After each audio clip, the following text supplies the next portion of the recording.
reprenons la lecture du Srimad Bhagavatam. Au chapitre 16, intitulé Le vœu de Ayurveda. Et nous reprenons verset 19. Om Namo Bhagavate Vasudevaya.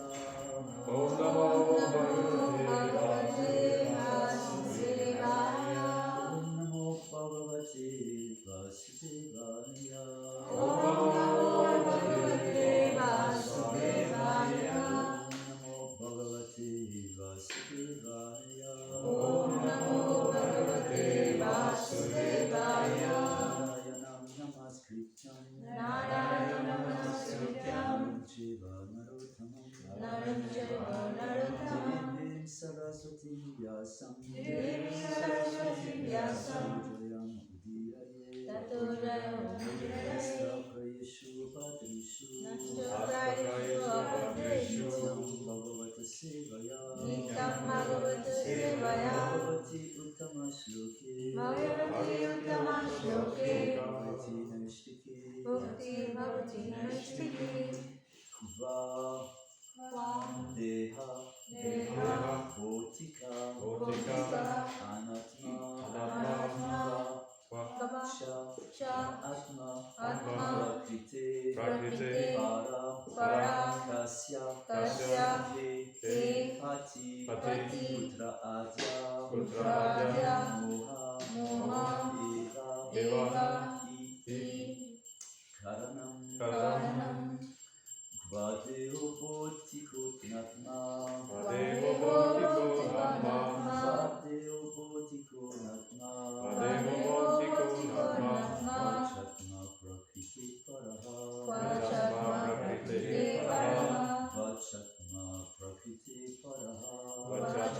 Prakriti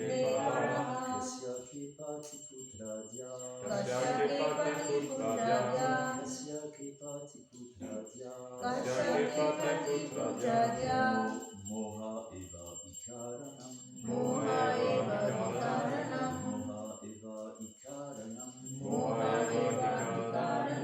Vadeo Bhotiko Natma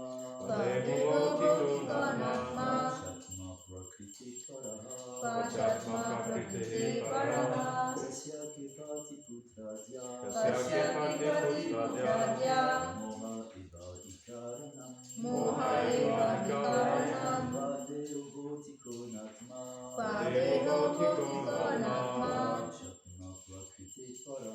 Vachatma Prakriti Paraha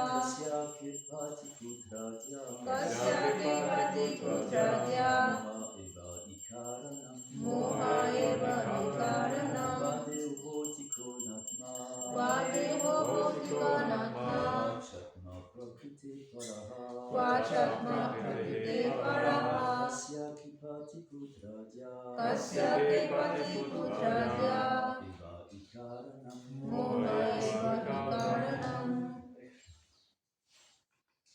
Vadeo Bhotiko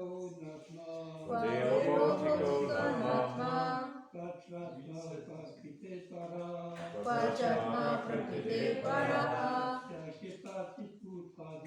Kasya Kipati Putradya Moha Eva Ikaranam Vadeo Bhotiko Natma Vachatma Prakriti Paraha Kasya Kipati Putradya Moha Eva Ikaranam Vadeo Bhotiko Natma Vachatma Prakriti Paraha Kasya Kipati Putradya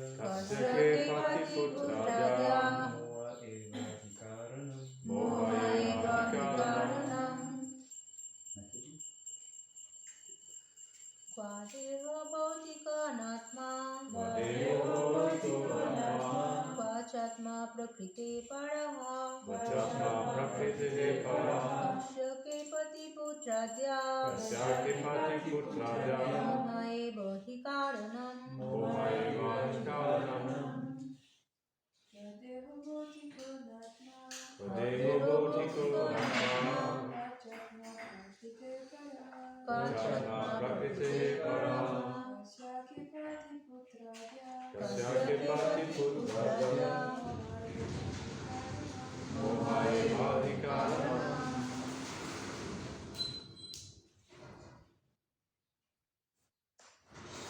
Va, Va où est Ue Deha, Deha ce corps matériel, Ce corps matériel Bhotika, Bhotika fait de 5 éléments. fait de 5 éléments Anatma, Anatma Phalam, Alam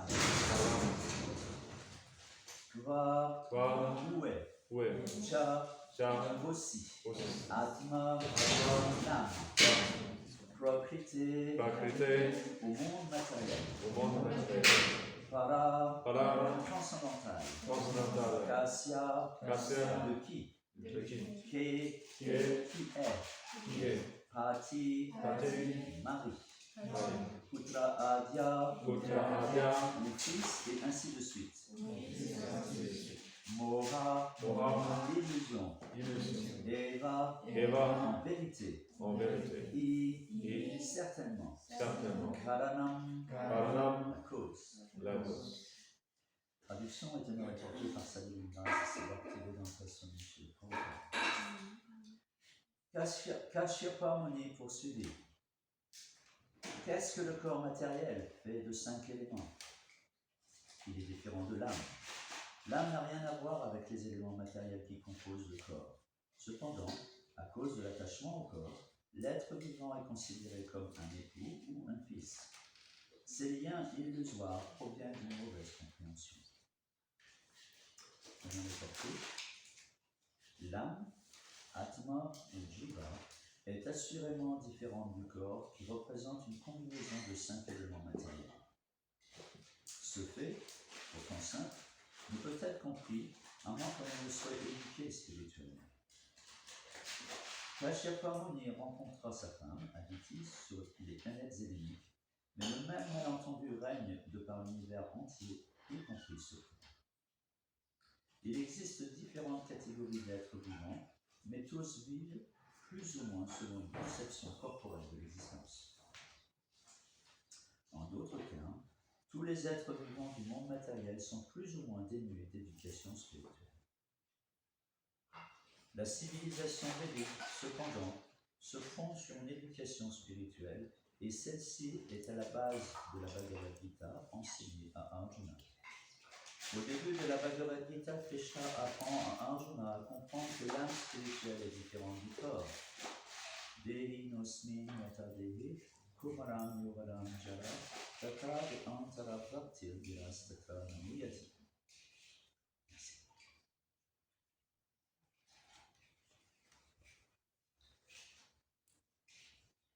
À l'instant de la mort, l'âme prend un nouveau corps, aussi naturellement qu'il est passé dans le précédent, de l'enfance à la jeunesse puis à la vieillesse. Ce changement ne trouble pas l'être sobre, ou l'être qui est traduit aussi par qui a conscience de sa nature spirituelle, qui est automatiquement sobre de ce fait.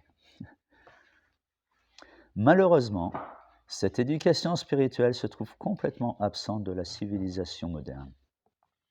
Personne ne comprend son véritable intérêt qui est celui de l'âme spirituelle et non du corps matériel. Éducation signifie éducation spirituelle. Travailler intensément sous l'emprise d'une conception corporelle de la vie, sans éducation spirituelle, revient à vivre comme un animal. Nayam deho deham bhajam niloke kastam kamam arate vi bhuyam ye. Srimad Bhagavatam 5.5.1. C'est les enseignements de Rishabdev à son fils. Les gens dépensent tant d'énergie simplement pour les commodités du corps, sans être instruits quant à l'intérêt de l'âme spirituelle. Ils vivent dans une civilisation dangereuse, car l'âme spirituelle doit bel et bien transmigrer d'un corps à un autre, tata deantara prapti. Sans éducation spirituelle, les gens sont gardés dans l'ignorance et ne savent pas ce qu'il adviendra d'eux après la mort de leur corps. Ils travaillent aveuglément et des chefs aveugles les dirigent. Andya yatandel upaniyamanaste pisha tantriyam udu namni bada. Srimad Bhagavatam 7.5.31. L'homme privé de raison ne sait pas qu'il demeure complètement sous l'esclavage de la nature matérielle et que celle-ci lui imposera après la mort un certain type de corps qu'il devra accepter. Il ne sait pas que bien qu'il puisse être dans ce corps présent quelqu'un de très important, il risque de renaître avec un corps d'animal ou d'arbre pour avoir agi dans l'ignorance sous l'emprise des modes d'influence de la nature matérielle. De ce fait, le mouvement pour la conscience de Krishna essaie de donner la véritable lumière de l'existence spirituelle à tous les êtres vivants.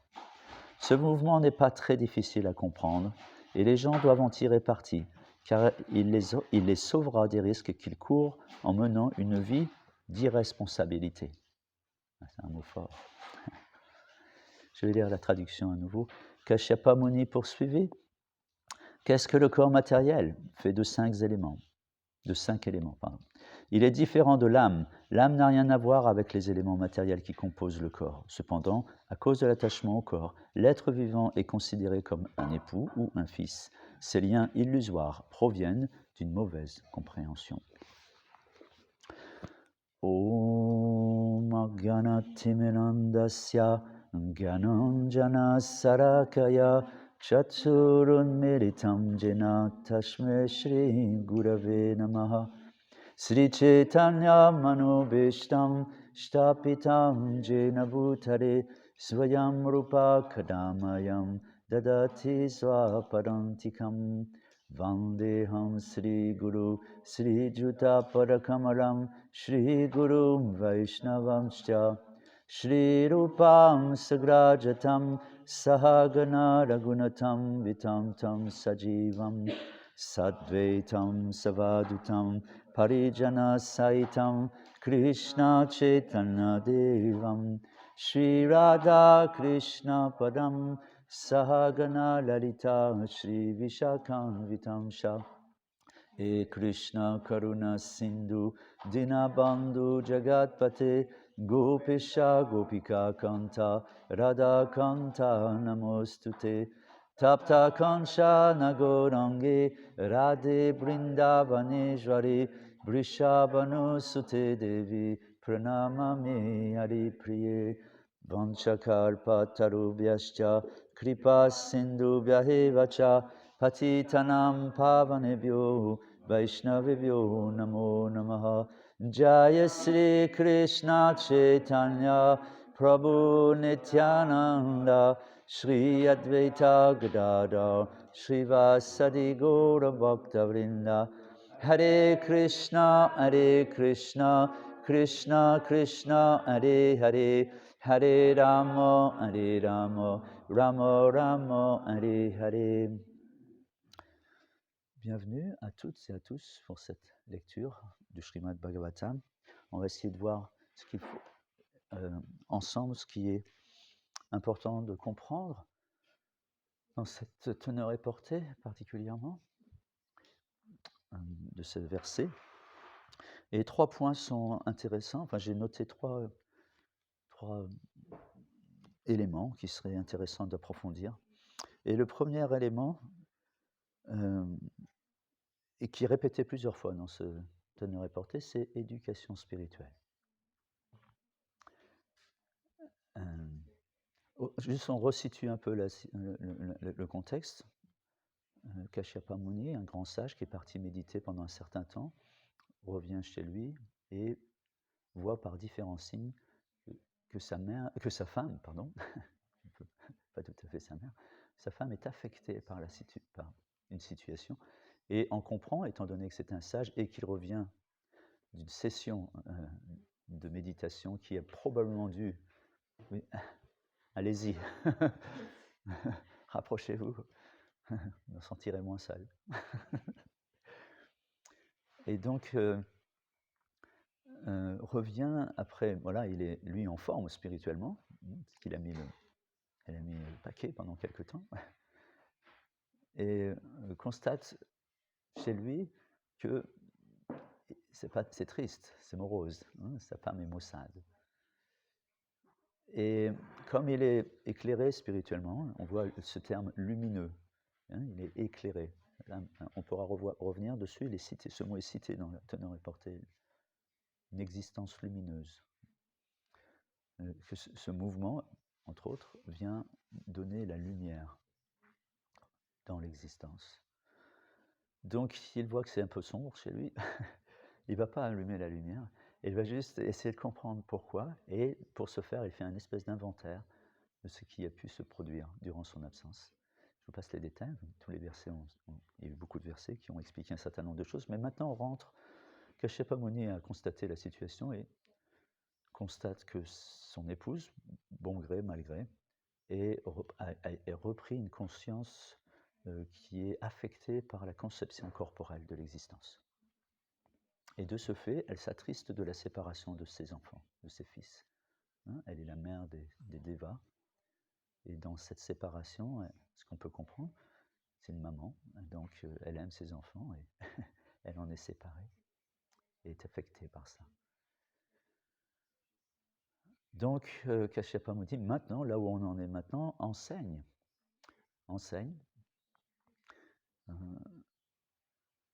la connaissance qui permet de comprendre, dans un premier temps, intellectuellement, et ensuite il va enseigner aussi comment réaliser cette connaissance pour qu'elle fasse son œuvre en l'être et lui permette à l'être d'échapper aux souffrances qui sont inhérentes à cette existence qui est dominée par la conception corporelle de l'existence.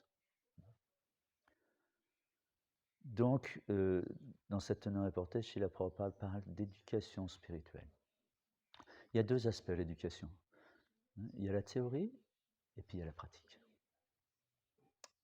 On voit même dans l'éducation académique, qui ne parle pas de spiritualité, et à tous les niveaux, primaire, secondaire,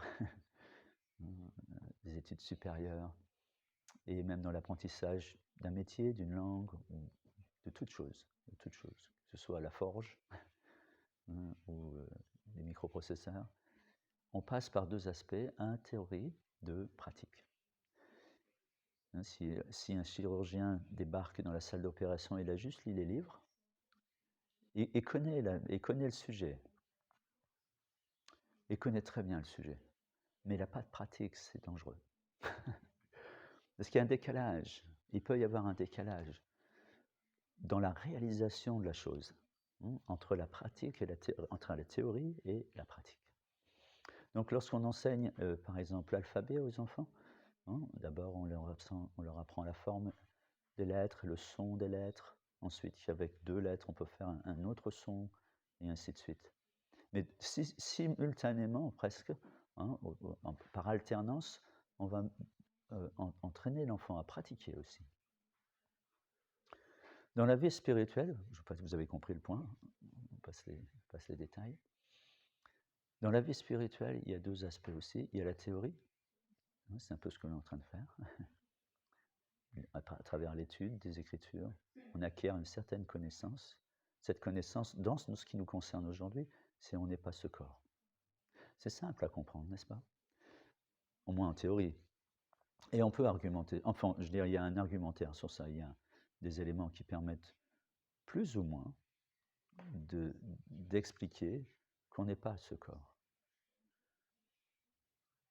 Et à force d'exemples, à force d'efforts de la part de l'étudiant aussi, il doit faire un certain nombre d'efforts de compréhension, d'écoute, avoir une oreille ouverte, impartiale quelque part, pouvoir recevoir, et ensuite avoir un esprit critique et analyser, voilà, pourquoi, qu'est-ce qui m'amène intellectuellement à comprendre que, effectivement, je ne suis pas ce corps, ou inversement proportionnel, c'est-à-dire affirmer, non, je suis ce corps.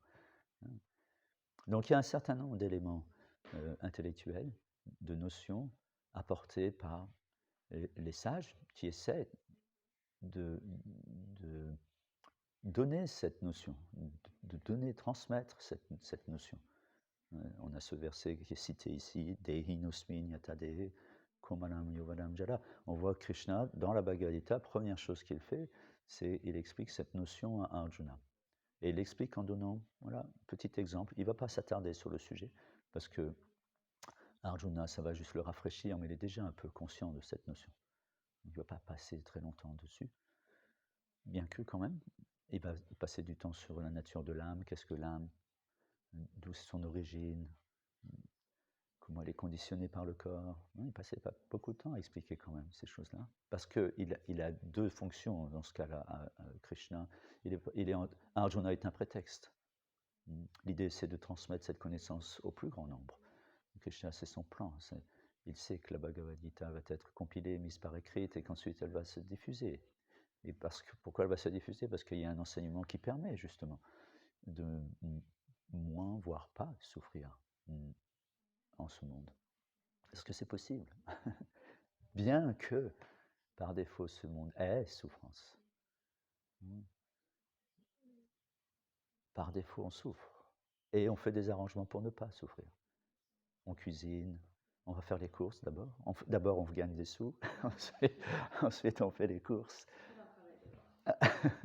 Ensuite, on cuisine pour ne pas avoir faim. Et avoir faim, c'est important quand même. Enfin, je veux dire, si on ne comble pas ce problème, si on ne trouve pas une solution qui se renouvelle 3 fois dans la journée, voire plus, et 365 jours par an, et ce pendant X années, c'est quand même préoccupant, non? C'est préoccupant. 90% de la planète œuvre jour après jour, juste pratiquement pour combler ça. Après, il y a avoir un endroit confortable. Pourquoi avoir un endroit confortable? Parce que le corps souffre sinon. Pourquoi il faut avoir chaud? Parce qu'avoir froid, c'est souffrance. Alors on fait plein d'arrangements pour avoir chaud. Ici, c'est 8 mois par an presque. Là, c'est en train d'augmenter d'ailleurs. On est passé à 9 là. Voilà, 9 mois, il faut qu'il y ait du bois ou du charbon ou du fioul ou de l'électricité pour chauffer. Sinon, souffrance. Par défaut, c'est souffrance. Si j'ai pas de l'eau à portée de main pour pouvoir boire, c'est sérieuse souffrance. Ça dure combien de temps? Quelques jours sans eau, et après c'est plein de choses qui apparaissent, des difficultés qui apparaissent, et ultimement c'est la mort du corps. Donc c'est souffrance. Et ne pas éviter ces souffrances, régler ces problèmes, c'est aussi souffrance. Travailler n'est pas forcément quelque chose de très agréable. Il faut œuvrer, le mental n'est pas d'accord, l'essence encore moins, et l'intelligence fait des plans pour que ce soit les vacances le plus longtemps possible. Donc voilà, c'est un combat. Combat, c'est souffrance. Pas de combat sans souffrance. Évidemment, c'est des souffrances auxquelles on en fait son ordinaire. Parce qu'on a accepté, hein, on a avalé la pilule. Elle a été amère pendant un certain temps, mais maintenant on l'a avalée et on en fait son ordinaire. Néanmoins, ça reste, il faut bouger, il faut se pousser quand même. Donc voilà pourquoi il est nécessaire. Et pour revenir sur ce point, et ça c'est lié à quoi? C'est lié au corps. Ne plus être dans la conception du corps, c'est échapper à beaucoup de données. Ça libère un sacré paquet. Parce qu'une âme spirituelle, elle ne se nourrit pas de ces 5 éléments que sont la terre, le feu, l'eau, l'air et l'éther. Elle se nourrit d'amour et de dévotion. Elle se nourrit essentiellement d'amour. C'est pour ça que tous les grands sages, acharyas, prophètes, fils de Dieu, et le message c'est aimer Dieu. Premier, chez les juifs, chez les chrétiens, premier commandement, comme première loi de toute religion, aimer Dieu de tout ton cœur, de toute ton âme, de tout ton corps. Et le Seigneur Jésus rajoute aimer son prochain, son voisin, son proche. De la même manière. Parce que voilà, pourquoi ça? Parce que c'est nécessaire à la vie de l'âme. Et pourquoi c'est nécessaire à la vie de l'âme? Parce que l'âme participe de l'absolu. Or, cet absolu, Dieu, Krishna, la personne suprême, est fait aussi de ça. Il aime et ne sait faire autre chose. Seul le conquiert et le trouble même, l'amour et la dévotion pure. Et tout être normalement constitué a ces deux besoins inhérents et importants en lui, c'est d'aimer et d'être aimé. Deux fondamentales, et il va œuvrer beaucoup en ce sens. Donc vous voyez, on a ces deux. C'est pour ça qu'on voyait dernièrement, on parlait dans le Chaitanya Charitamrita, je crois, dernièrement on parlait des trois énergies de Dieu, l'énergie interne, l'énergie externe et l'énergie marginale. On est cette énergie marginale. L'énergie interne, c'est l'énergie spirituelle, interne. L'énergie externe, c'est l'énergie matérielle, qui est de nature divine, soit dit en passant, néanmoins qui est externe, et qui est donc avec laquelle on relationne avec le corps externe, le corps, et l'âme interne qui relationne avec le Seigneur dans des relations spirituelles. Et on est marginal parce on est constitué des deux. On a un corps qui a besoin de ces éléments et on a une âme qui a besoin d'autres éléments. Il y a cette énergie très spécifique, très particulière dans laquelle on est conditionné. Donc, on revient à ce point, éducation spirituelle. Donc, on a vu deux aspects, côté théorique, c'est-à-dire la philosophie. Comprendre que je ne suis pas ce corps. Apprendre que c'est une nouvelle, voilà, j'apprends, je ne suis pas ce corps. C'est une notion intéressante et primordiale. Simple, semble-t-il, a priori à comprendre, même intellectuellement, c'est pas trop compliqué. On a des arguments pour ce faire, et on peut, juste en étant à l'attention, juste en observant les choses, on peut s'en rendre compte. On apprend beaucoup de choses en étant attentif, beaucoup. On peut même avancer beaucoup, même spirituellement, juste en étant attentif, en regardant le monde avec un œil qui s'enquiert, en s'enquérant. En s'enquérant, essayant de comprendre. Maintenant, on va avoir des informations à travers la nature, qui n'est pas différente du Seigneur. Krishna dit, Devi Esha Gunamayi Mamamaya. Cette énergie, c'est mon énergie, elle est divine aussi. Et Srila Prabhupada mentionne régulièrement ce point, qu'à travers la conscience de Krishna, c'est 90% de bon sens, du bon sens. C'est-à-dire, un œil dans le questionnement. Le Seigneur Jésus disait ça, frappez et on vous ouvrira. Frapper, c'est la question. Et on vous ouvrira, on recevra la connaissance. Donc, il y a la théorie. Et passons à la pratique. Elle est aussi extrêmement importante, pratiquement plus importante que la théorie, parce que la théorie ne nourrit pas l'âme. Elle nourrit l'intellect uniquement. Et ne satisfait que cela. Et une pensée en chasse une autre. Ça veut dire que le doute va pouvoir s'installer facilement. Il suffit d'avoir les arguments pour. Il suffit d'être habile dans le verbe. Et on balaye une pensée par une autre pensée très facilement. Il y a des grands orateurs qui ont bousculé des millions de gens juste par la vibration sonore et fait une guerre mondiale. Juste en parlant. Donc, voilà, ça ne suffit pas. Et même si on est versé dans la sagesse et dans la philosophie, pas la sagesse, mais dans la philosophie, sagesse c'est une autre histoire. Il y a des grands sages qui ignorent tout, qui intellectuellement parlant sont ignares. Ils sont voire même illettrés parfois. Ils peuvent même approcher l'écriture. Mais c'est des grands sages, parce qu'ils sont établis dans la vraie connaissance, qui n'est pas livresque. Le livre est un support qui amène à une philosophie, et cette philosophie reste lettre morte si elle ne bouge pas les cœurs. C'est juste du noir sur du blanc. Il faut qu'elle prenne vie, l'écriture. Et elle prend vie à travers l'être, qui la met en branle, hein, qui la met en mouvement, cette philosophie, qui la vit, qui la manifeste. Les dévots manifestent ça. Ils manifestent quoi? Ils manifestent cette conscience de Krishna. Ils manifestent Krishna. On peut voir Krishna à travers les dévots. D'ailleurs, c'est une Krishnadas Kaviraj Goswami Maharaj. Il rend son hommage à diverses manifestations du Seigneur. La première, c'est le maître spirituel, mais après, il rend beaucoup d'honneur et d'hommage aux dévots, globalement, qui sont une manifestation de Dieu aussi. Donc la théorie n'est pas suffisante. D'autant plus qu'un autre aspect de la théorie, c'est qu'elle peut être, de par ce que l'on rencontre dans notre existence, l'un et l'autre, qui ont aussi probablement leur point de vue, mais aussi, on a vu des grands érudits ou des grands sages qui sont versés dans les Écritures et qui jonglent avec ça habilement et qui peuvent nous faire comprendre, admettre le contraire de ce qu'on pensait il y a quelques minutes avant. Par l'argument. Chaitanya Mahaprabhu, Nimai Pandit plutôt, Nimai Pandit était expert avec ça. Et il s'amusait, il était tellement... Et Pandit, on l'appelait le Pandit.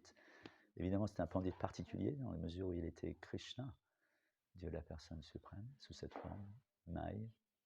Et très espiègle, mais très érudit, il connaissait bien les Écritures, et jonglait avec ça, il jonglait avec ces notions. Et arrivait à faire comprendre et admettre que Dieu n'existe pas. Et on peut avec les Écritures, ça ne pose pas de problème. Et quelques minutes après, il faisait l'inverse. Et les autres, c'était « Waouh, oui, c'est vrai, t'as raison, t'es convaincu. » D'un côté avant et après, pareil. Donc ça ne suffit pas. Un jour, Srila Prabhupada, il demande à ses disciples, il y a quelques disciples autour de lui, il demande « Comment vous pouvez être sûr que Dieu existe ?» Alors les dévots réfléchissent. Ils disent bah, « Parce que vous nous l'avez dit. Et je peux vous avoir menti. Je peux mentir. Ce n'est pas une vérité absolue que moi, je dis ça. » Alors ils réfléchissent un peu plus loin, ils disent parce que les Écritures disent. Les Écritures, on peut les comprendre de diverses manières.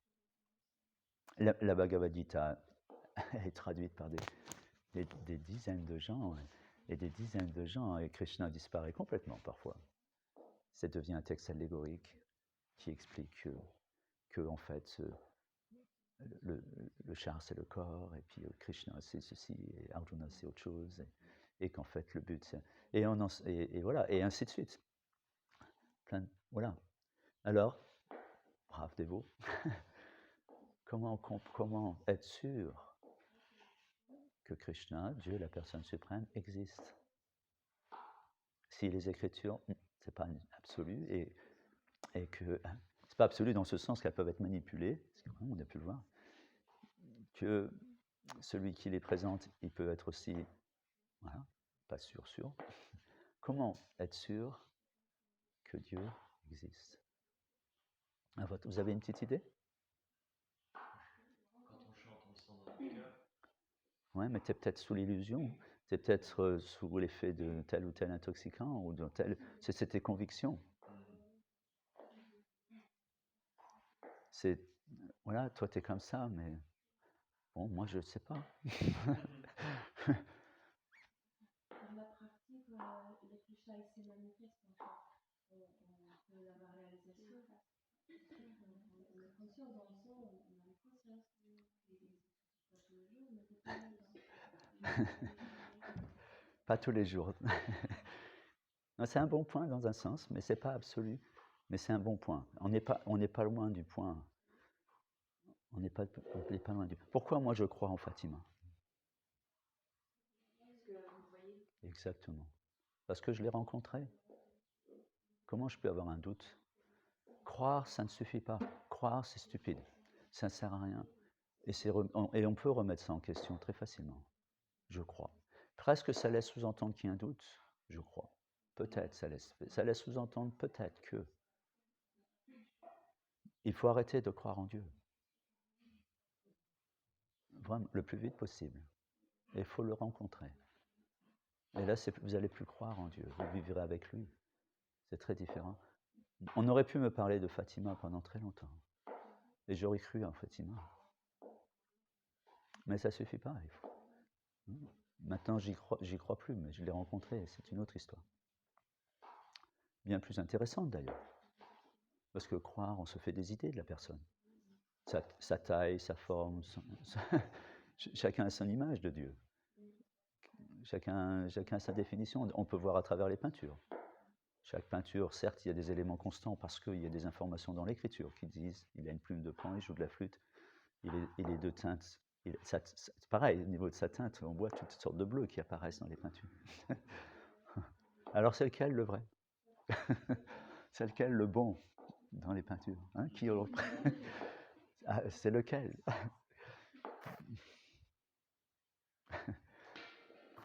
Alors on aurait pu me faire une description de la même manière, et sur la base de la description, je me fais une idée.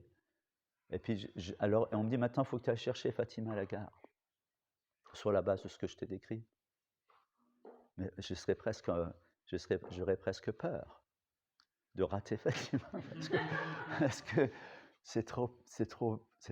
Voilà, moi, dans ma tête, elle est grande, elle a les yeux bleus, je sais pas, je m'en suis fait une idée. Hein, c'est un peu comme la carte postale. La carte postale, c'est une description d'un endroit, mais qui est subjectif, qui a été photographié d'une certaine manière à un certain moment, qui a été peut-être manipulé quelque peu. Et quand je vais sur l'endroit de la carte postale, parce que j'ai vraiment envie d'aller là, parce que c'est super, voilà, j'ai un champ de vision un peu plus large, et je vois que là, il y a une usine. Il n'était pas sur la carte postale, et de l'autre côté, il y a le périphérique, et ainsi de suite. Il y a un certain nombre d'éléments qui viennent entacher ma vision et ma définition de la situation. Donc voilà, la meilleure façon d'être sûr, c'est de le rencontrer, hein, et d'avoir une définition claire, nette et précise. C'est comme le miel, hein, on peut en parler pendant très longtemps. On peut lire l'étiquette, on peut regarder le pot, hein, et différents conditionnements, différentes étiquettes, différentes explications plus ou moins élaborées, différentes. Hein, c'est liquide, parfois c'est solide. Alors on a beaucoup d'informations sur le miel, et on peut penser, je connais le miel, et je peux en parler même sur cette base. Mais en fait, en réalité, je ne sais pas ce que c'est que le miel, tant que je n'ai pas goûté le miel. Parce que là, même si je n'ai pas toutes ces infos, même si on ne m'en parle pas très longtemps, même si je ne connais pas du tout, et on me présente un pot de miel devant, si je fais cet effort d'ouvrir et de mettre le doigt dedans, ou une cuillère, peut-être du pied, avec une cuillère, et je prends une cuillère de miel, je peux peut-être, ça va être difficile d'expliquer mon expérience, parce qu'avec des mots, c'est difficile d'expliquer un goût, c'est pas simple. Mais c'est clair, voilà, le miel, je sais maintenant ce que c'est que le miel. Donc de la même manière, avec le Seigneur, on va voir que l'éducation, dans l'éducation spirituelle, la théorie n'est pas suffisante. Hein, il faut passer à la pratique. Et c'est par la pratique du service de dévotion qu'on va réaliser cette connaissance théorique, qui est nécessaire. Il faut qu'elle soit là. Il faut savoir, je ne suis pas ce corps. Mais ça ne suffit pas de savoir qu'on n'est pas ce corps. Sinon, ça reste là. Okay. Ça ne change pas notre existence fondamentalement. Ça la change très peu, voire pas du tout. Ça change juste, j'ai cette notion dans la tête. Mais dans mon quotidien, ça n'a pas changé énormément de choses. Par contre, lorsque l'on réalise, comme le miel, quand on goûte au miel, on réalise, je ne suis pas ce corps. Là, ça change les données profondément. Pourquoi ça change les données? On n'est plus affecté par les mêmes choses. On n'est plus affecté de la même manière. Par exemple, vous voyez, quand on a tous été des enfants, on a tous appris à marcher, on a tous appris un certain nombre de choses, particulièrement à marcher. Il fut un temps où marcher, c'est-à-dire quand on n'avait que quelques années, je ne sais pas à quel âge on a pu marcher, 1 an et demi, 2 ans, un peu avant même, on peut commencer un peu avant, vers 1 an peut-être. Quand on commence, en tous les cas, à apprendre à marcher, c'est pas simple. C'est pas simple du tout. Il y a un travail qui est là. C'est pas inné. On est dans l'acquisition théorique presque. Hein, on est dans cette acquisition-là, l'acquisition de l'équilibre, l'acquisition des muscles. Donc, et pour ce faire, on est accompagné. Et les parents nous expliquent et nous disent et nous accompagnent comment il faut marcher.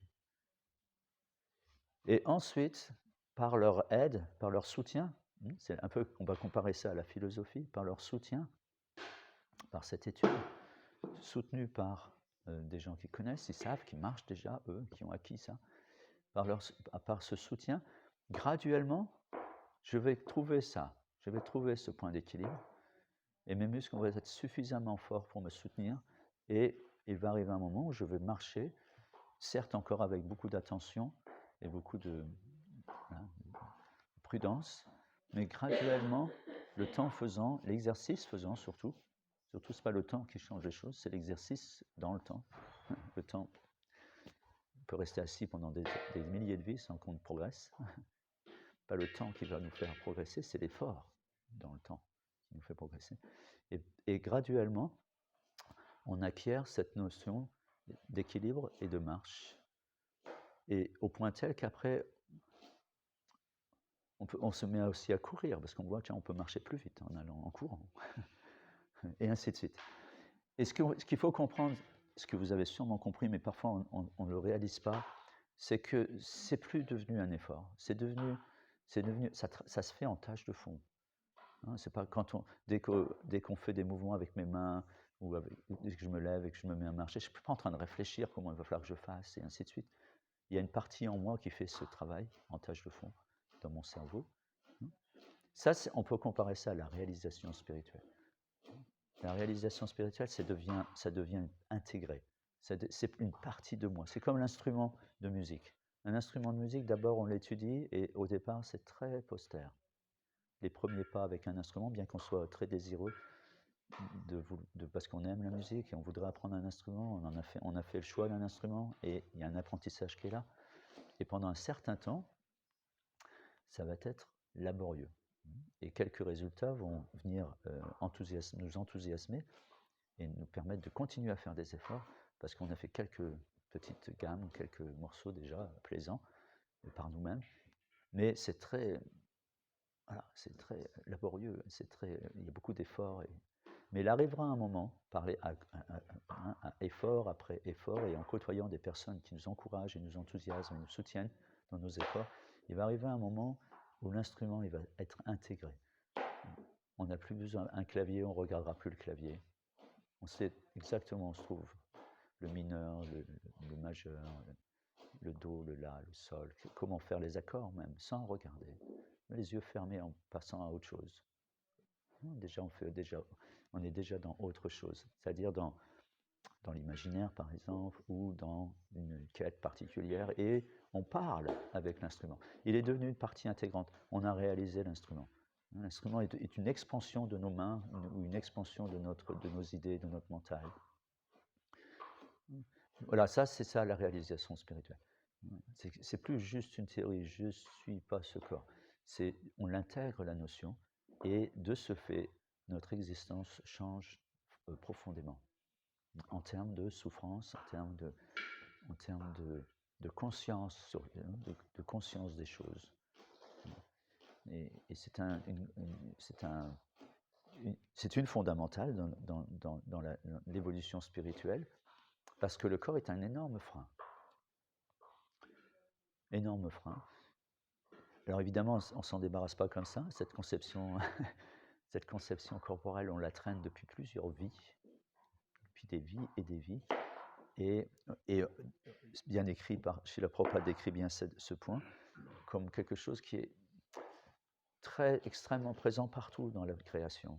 Même les êtres plus évolués, semble-t-il, ont du mal avec cette notion. Parce qu'on est équipé pour ça. Et on est équipé pour ça parce qu'on a voulu ça. On a voulu être indépendant. Alors on a été doté de choses qui nous permettent d'être, entre guillemets, soi-disant indépendants. Et de croire de cette manière que je peux contrôler. Et de cette manière, on vit notre petite histoire dans le monde matériel, dans le monde du moi. On vit notre petite histoire, qui est initiatique, parce que quelque part on apprend un certain nombre de choses. Krishna jamais abandonne son enfant, jamais il l'abandonne. C'est comme on est comme des adolescents en ce moment, nous, un petit peu différent déjà, on est sorti de la crise d'adolescence, on essaie de reprendre conscience de Dieu, on retourne vers le Père. Mais un adolescent, c'est quelqu'un qui est entre deux mondes, il est entre le monde de l'enfance et le monde de l'adulte. Il est un peu coincé entre les deux et il doit faire cette transition, et c'est pas facile d'ailleurs. L'accompagner, c'est très difficile d'ailleurs aussi, parce qu'il ne veut pas être accompagné, il veut apprendre par lui-même et faire cette transition seul. Mais voilà, il doit de chenille devenir papillon, et il est entre ces deux états. C'est un adolescent, c'est un cas particulier, c'est pas facile, transition difficile, et nous sommes un peu ça. Nous sommes aussi ça dans la vie spirituelle. On n'est plus tout à fait une chenille, mais on n'est pas encore un papillon. On est un peu entre les deux, en transition.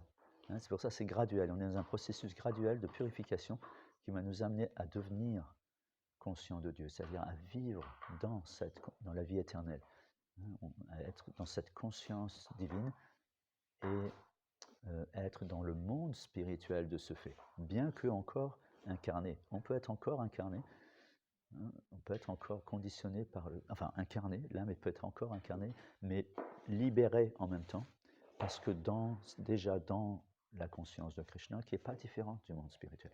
Quand on est établi dans cette conscience, quand on est établi dans cette conscience, pas dans la connaissance uniquement, dans la conscience de Dieu, alors on est avec Dieu, on est dans son monde avec ses données et ses valeurs, et on comprend sa volonté.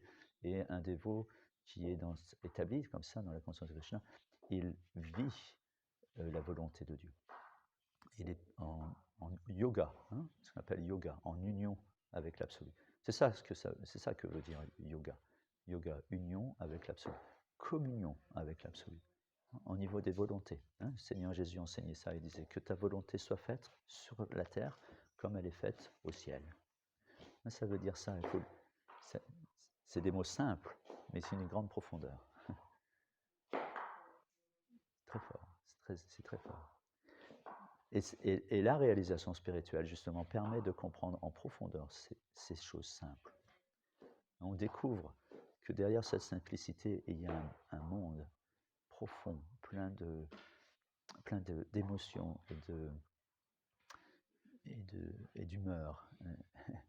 Et ça, c'est le monde de Dieu. C'est le monde en 4K. C'est le monde c'est la 3D, la vraie 3D, HD. Voilà. Et quand on a cette chance de pouvoir, enfin, pas une chance, pas du tout une chance, c'est une volonté, et cette volonté peut se manifester. Et lorsqu'on fait quelques expériences heureuses dans la vie spirituelle, alors on voit la couleur, on voit la lumière, parce que ce monde est ténèbres. Alors on pense que parce que nous avons des sens qui nous permettent de voir les couleurs du monde et la lumière du monde, on pense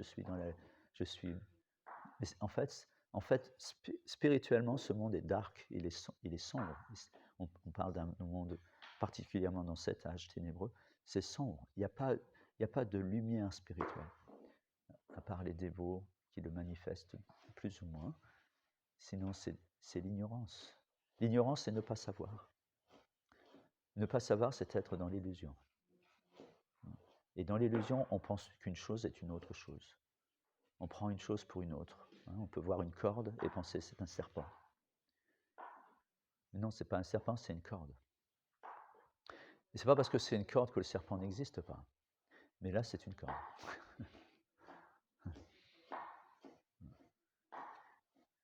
Donc voilà, c'est ça l'illusion. Et cette illusion nous affecte énormément, seconde après seconde. Et ce processus de la conscience de Krishna, par la pratique du service des dévotions, nous permet de nous libérer de cette illusion. Et donc, en même temps, de se libérer de cette conception corporelle de l'existence et de se libérer, de par ce fait, d'un grand nombre de souffrances. Grand nombre. Ok, il est juste 9h, on va s'arrêter là. Est-ce que vous avez des questions ou des commentaires? Quelque chose à dire? Non? J'ai un commentaire. Oui.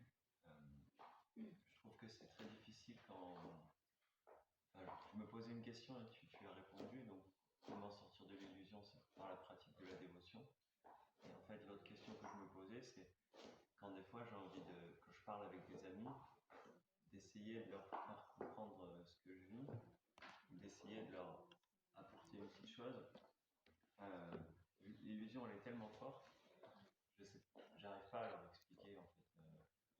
Donc, comment dire, c'est ça, c'est très difficile de pouvoir essayer de faire goûter à nos proches ce qu'on vit et qu'on a réalisé, en tout cas en partie, que ce monde c'est une illusion. Et vu qu'ils sont pris dedans, j'ai l'impression que tout ce que je dis c'est complètement en dehors de ce qu'ils réalisent. On peut amener un âne à l'abreuvoir, mais on ne peut pas l'obliger à boire. La meilleure façon d'allumer un feu, c'est d'avoir du feu. On ne fait pas de feu sans feu. Mon point, c'est que, tu vois, il faut allumer un feu, il faut du feu. Sinon, il n'y arrivera jamais. Le point, c'est ça, c'est que pour allumer le feu de la dévotion chez une personne, il faut avoir le feu chez soi. Même si ce n'est tant soit peu. Avec une allumette, on peut enflammer une forêt. Juste avec une petite allumette, on peut enflammer une forêt de plusieurs hectares, sans problème. Mais il faut quand même un peu de feu au départ.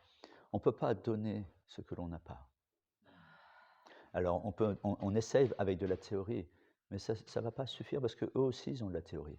Ils ont aussi des expériences. Ils vivent aussi au quotidien. Ils vivent des choses. Et ils se fabriquent une philosophie, une théorie, parce qu'ils ont besoin de ça pour vivre. Sinon, ça coince parfois, très souvent. Et donc, ils se rationalisent, ils s'expliquent les choses. Il y a les scientifiques, les philosophes, les exégètes, les théologiens. Il y a toutes sortes de sources d'informations qui viennent, auxquelles ils s'abreuvent et se constituent une philosophie d'existence, certes matérialiste, mais qui leur permet de moins souffrir ou de rationaliser les choses. Mais ils n'ont pas ça. Ils n'ont pas. Et nous devons, si nous voulons vraiment aider les gens, vraiment, c'est d'abord nous aider nous-mêmes. Charité bien ordonnée commence par soi-même. Donc allumons le feu en nos cœurs. Et ensuite, on va pouvoir allumer d'autres feux, parce que le feu engendre le feu. Donc c'est important c'est très important d'être sincère, honnête et de faire un travail qui fait qu'en nous, il se passe quelque chose. C'est pas juste une théorie. C'est pas juste qu'intellectuellement j'ai compris et j'adopte cette culture hindoue, plus ou moins. Et voilà, tout va bien comme ça et j'ai bonne conscience. Ça ne va pas suffire pour allumer le feu. Ça ne va pas suffire. Et il faut faire l'expérience de Dieu. On vient de le voir. Pendant combien de temps on va croire? Et il faut arriver à un moment où on ne croit plus, mais on est dans la réalisation spirituelle. On est dans on n'est peut-être pas à 100% dans ce monde parce qu'il y a ce monde je veux dire dans le monde spirituel parce que le monde matériel il est intense. Maya elle est intense, elle laisse pas. C'est une guerre avec elle, c'est la guerre. Prabhupada le dit, devenir un dévot, c'est déterrer l'âge de guerre contre Maya. Elle va pas se laisser comme ça endormir. Et elle a des ressources. Donc elle a de la ressource. Donc c'est un combat. Mais c'est ce combat-là qui, il n'y a pas de victoire sans combat. C'est ce combat-là qui est intéressant et qui est, qui va nous amener à développer à nous purifier et de par cette purification développer en nous ou nous faire découvrir ce qu'est l'amour pour Dieu et de comprendre pratiquement en simultané, voire peut-être même encore avant, l'amour de Dieu. Parce que finalement, c'est surtout ça qui est touchant. C'est ça qui change les choses. Et dans l'autre, on va changer les choses quand nous aurons ça en nous et que ça sortira presque des pores de la peau. Quand on rencontre une personne qui est dans cette, on pourrait dire, une forme de samadhi, enfin, en tous les cas, établi comme ça, dans une conscience supérieure, éclairé, lumineux, il ne laisse pas indifférent. On peut voir en Harinam, par exemple, parce que là, on est plus nombreux, et bien qu'on aille au cœur du problème, on va vraiment au cœur du monde matériel. Voilà, on y va, on va dans le monde de Maya. Si on a bonne conscience, et si on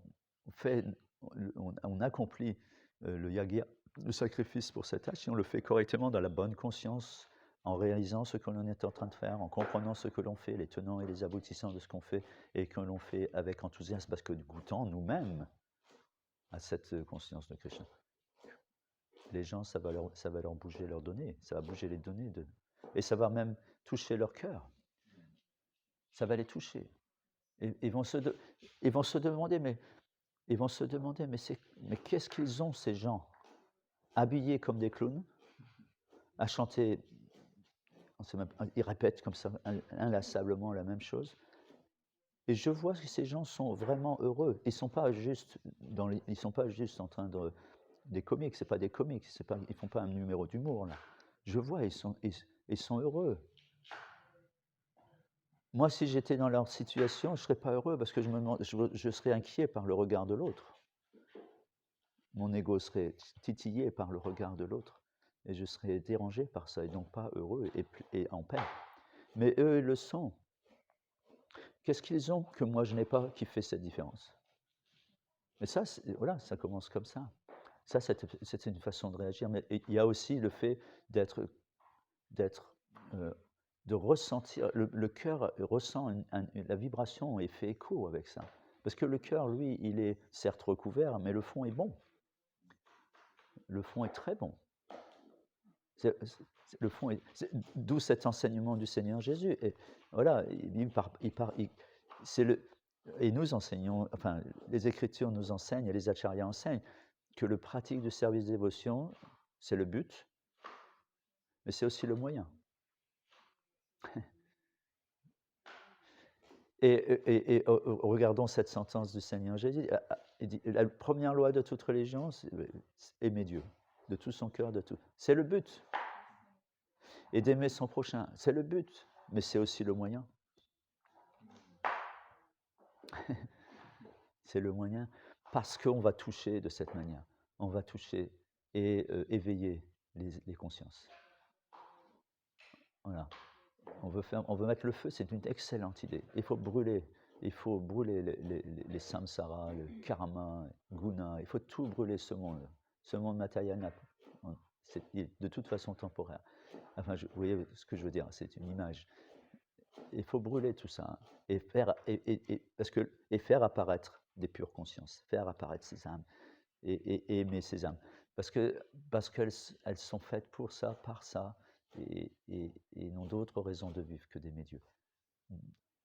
Et lorsqu'on nettoie un tant soit peu, qui qu'ils soient ces gens, qui qu'ils soient président de la République, pompier, je sais pas, quel qu'ils soient, à part certains métiers qui sont vraiment pêcheurs, voilà. Ceux qui travaillent dans les abattoirs et qui sont enthousiastes d'y aller le matin, ceux-là, ils ont un sérieux problème. Mais à part cela, et encore, je me souviens d'avoir distribué des Bhagavad Gita à des bouchers. Et sont dans une grosse ignorance. Et voilà, mais ils ont un cœur quand même. Et les recouverts. Mais voilà, ils peuvent être touchés. Néanmoins, il faut s'y prendre de la bonne main. Enfin voilà, il faut qu'on se purifie soi-même. Voilà, si on veut allumer du feu, il faut être soi-même un peu dans le feu. Sinon on n'allume pas grand-chose. Ah ben voilà, c'est juste pour, c'est pas pour te contredire ou quoi que ce soit, hein, c'est juste pour, et c'est une réalisation qu'ont tous les dévots, je pense, quelle que soit l'époque. Il arrive un moment où l'intellect ne suffit pas. Parce qu'on peut argumenter, même avec Krishna, on voit des sessions d'argumentation comme ça avec Srila Prabhupada, parfois dans des conversations. J'ai écouté quelques conversations. Prabhupada se prend au jeu comme ça d'argumenter, parce que c'est bien aussi d'avoir des arguments, parce que parfois les arguments suffisent, au moins pour la personne peut au moins passer à quelque chose, aller plus loin. Mais on peut argumenter à n'en plus finir. Et on peut voir aussi un autre aspect très intéressant, c'est que même quelqu'un qui est ancien dans la conscience de Krishna, dans ce mouvement, qui est ancien depuis très longtemps, s'il est négligent dans certaines choses, les doutes vont arriver.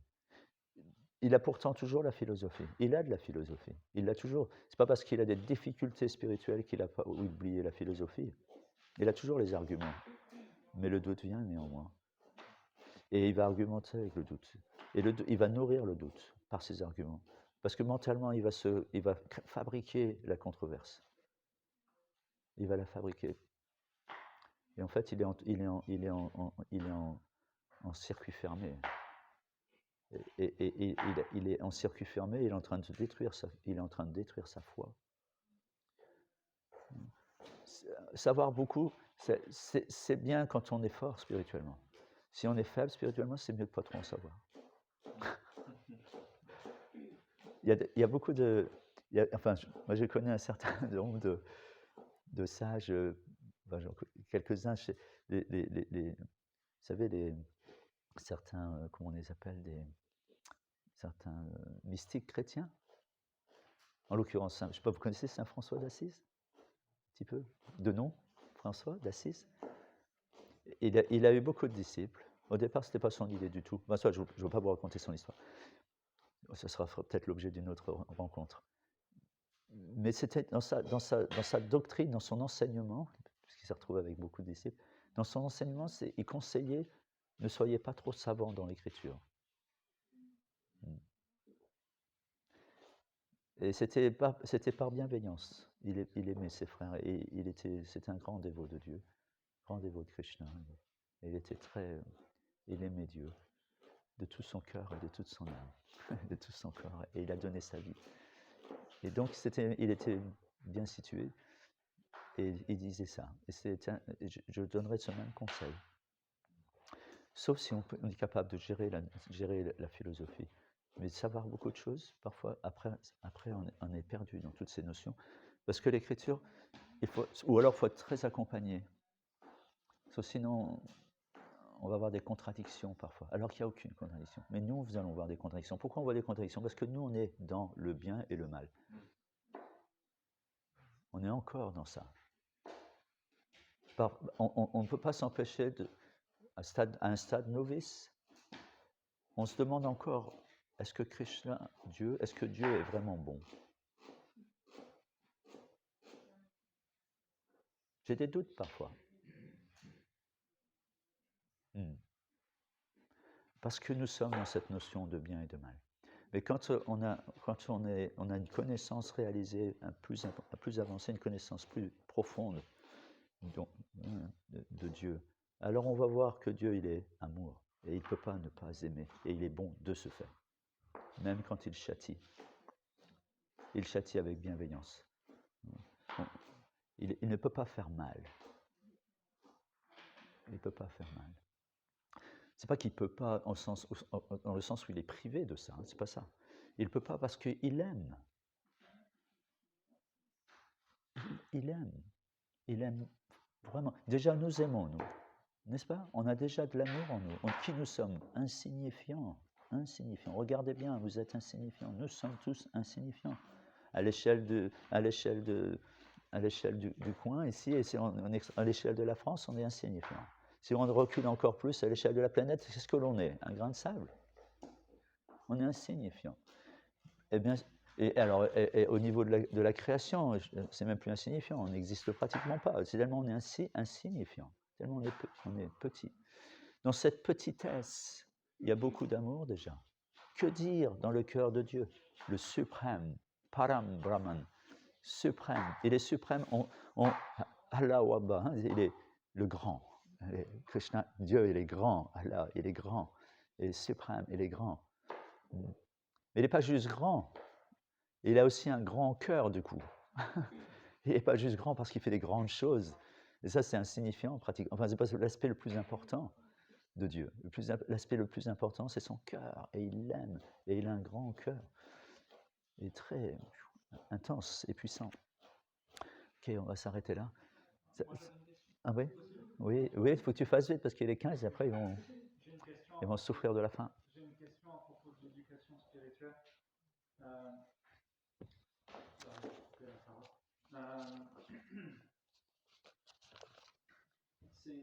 Avec l'expérience et passer un petit peu de temps en temps, j'ai découvert, la culture Vaishnava, elle est très large en fait. Et quand on vit ici en Occident, on est exposé très peu à la culture Vaishnava traditionnelle. Par exemple, je sais pas, j'ai mangé un malpuri pour la première fois il y a 3 mois, alors que c'est quelque chose qui est assez standard. Je sais pas jouer une mélodie ternaire en mridanga, alors qu'il y a plein de mélodies ternaires traditionnelles. Quand je parle sanskrit, ça ressemble à rien.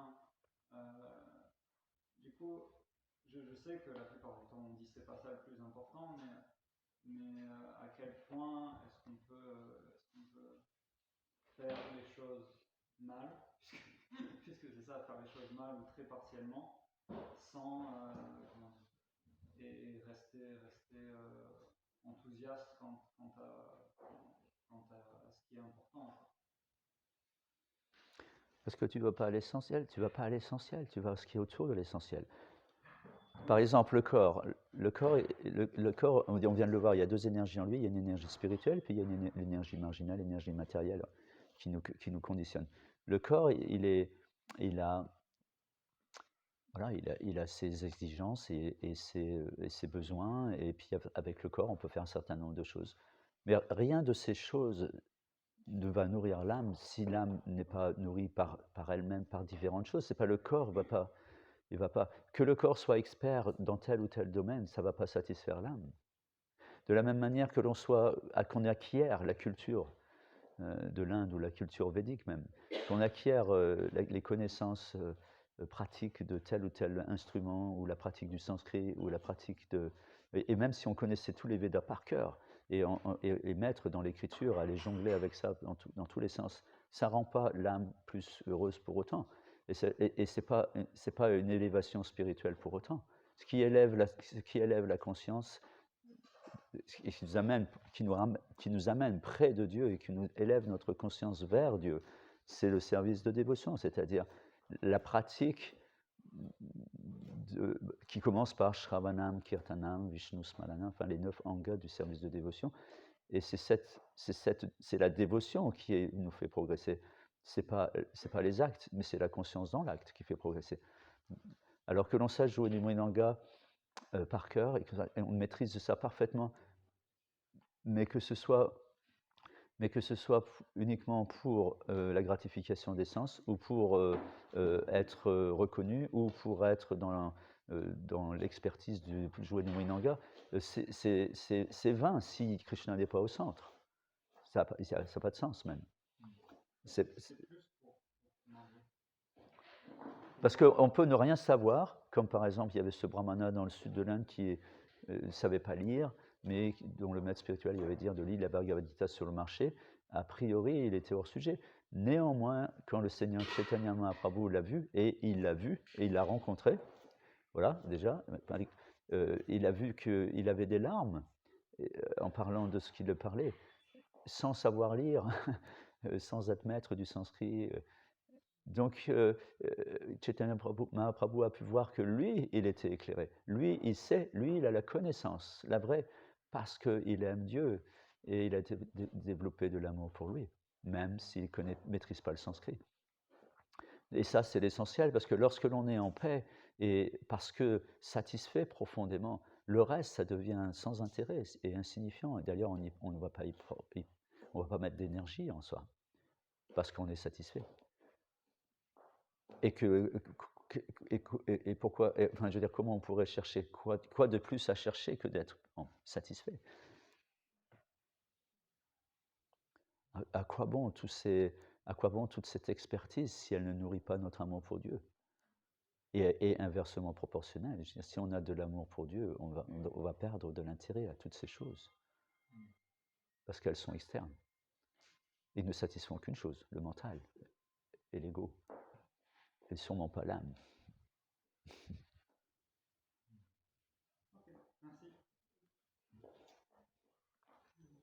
Srila Prabhupada ki jai, Srimad Bhagavatam ki jai. Merci beaucoup.